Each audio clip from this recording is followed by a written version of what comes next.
এই যে দেখুন, আপনাদের তো দিনের কার্গিলটা দেখিয়েছি, কিন্তু সন্ধ্যের কার্গিলটা তো আপনাদের সঙ্গে শেয়ার করা হয়নি।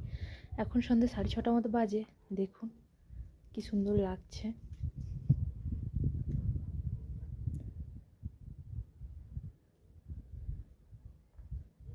দিনের বেলায় না বোঝা যায় না যে কতটা দূর পর্যন্ত বাড়িয়েছে, কিন্তু দেখুন রাতের বেলায় কত দূর পর্যন্ত আলো দেখা যাচ্ছে, দেখতে পাচ্ছেন?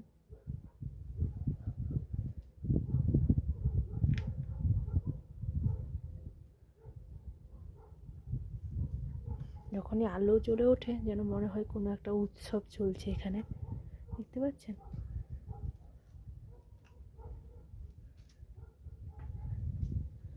আপনাদের তো ওইদিকে তো দেখানোই হয়েছে যে ওইদিকে আমরা থাকি।